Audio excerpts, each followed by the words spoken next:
കണ്ണുകളൊന്ന് അടച്ച് നമ്മുടെ ജീവിതത്തെ ഈശോയുടെ കരങ്ങളിലേക്ക് നമുക്കൊന്ന് സമർപ്പിക്കാൻ പ്രിയപ്പെട്ടവരെ. നമ്മുടെ നിയോഗങ്ങളുണ്ട്, നമ്മുടെ ആഗ്രഹങ്ങളുണ്ട്, നമ്മുടെ ആവശ്യങ്ങളിലേക്ക് ഈ സമയം ദിവ്യകാരുണ്യ നാഥൻ നമ്മുടെ കൂടെ ഇരിക്കുക. കർത്താവ് ഇതുപോലെ അടുത്തുള്ള മറ്റ് ഏത് സമയമാണുള്ളത് പ്രിയപ്പെട്ടവരെ? ദൈവം ഇത്ര അടുത്ത് വരുന്ന മറ്റേത് സമയമാണ്? പരിശുദ്ധ ദിവ്യകാരുണ്യത്തിന്റെ അടുത്ത് വന്നിരിക്കുന്നത് എത്രയോ അനുഗ്രഹീതമാണ്.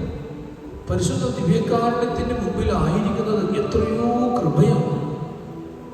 ഒരു മനുഷ്യ ആയുസ് ഒരു അനുഗ്രഹമാകുന്നത് ദൈവ സാന്നിധ്യത്തിൽ വസിക്കുമ്പോൾ.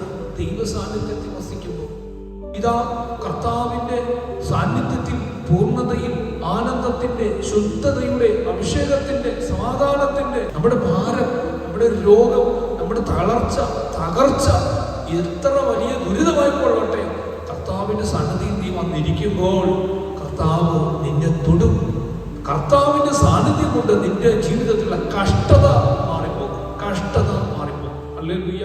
പ്രിയപ്പെട്ടവരെ, ജീവിതത്തിൽ നമുക്കെല്ലാവർക്കും പ്രതികൂലങ്ങളും പ്രതിസന്ധികളും വേദനകളും ഞെരുക്കങ്ങളും, എപ്പോഴും പ്രതികൂലങ്ങൾ, പ്രതിസന്ധികൾ, നമ്മൾ വിചാരിക്കാത്ത വിധത്തിലുള്ള സകല മേഖലകൾ നമ്മളിലേക്ക് കുത്തൊഴുക്ക് പോലെ കനകവിഞ്ഞ് നമ്മളിലേക്ക് വരാൻ സാധ്യത ഉള്ള ഒരു ജീവിതമാണ് നമ്മുടെ. ഇന്ന് ദുഃഖമുണ്ടാകില്ല, പക്ഷെ നാളെ ദുഃഖം ഉണ്ടാകും. അങ്ങനെ ജീവിതത്തിൽ എല്ലാ മേഖലകളും മറിഞ്ഞും മാറിയും വന്നുകൊണ്ടിരിക്കും.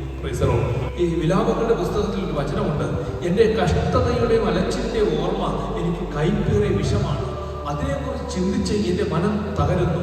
എന്നാൽ ഒരു കാര്യം ഞാൻ ഓർമ്മിക്കുന്നു, കർത്താവിന്റെ സ്നേഹം ഒരിക്കലും അസ്തമിക്കുന്നില്ല എന്ന് വചനം പറയുന്നുണ്ട്. പ്രിയപ്പെട്ടവരെ, നമ്മളിങ്ങനെ കർത്താവിന്റെ മുമ്പിൽ, ദിവ്യകാരുണ്യത്തിന്റെ മുമ്പിൽ നമ്മൾ ഇരിക്കാൻ തുടങ്ങുമ്പോൾ, കർത്താവിന്റെ സന്നിധിയിൽ ഇങ്ങനെ വെറുതെ ഇരിക്കുമ്പോൾ, നിങ്ങൾ പോലും അറിയാത്ത ചില കാര്യങ്ങൾ നിങ്ങളുടെ ജീവിതത്തിൽ കർത്താവ് ചെയ്യുന്നുണ്ട്.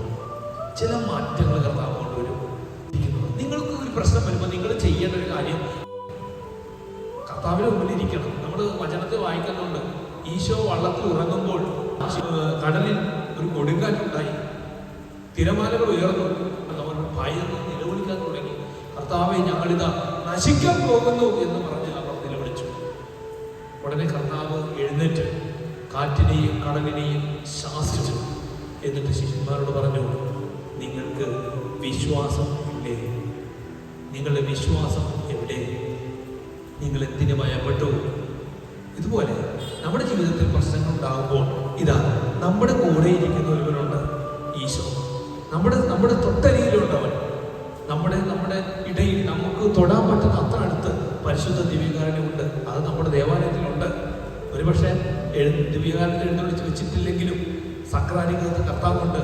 വന്ന് ഇരുന്ന് കർത്താവിനോട് നിന്റെ ആവശ്യം പറഞ്ഞു നോക്കി.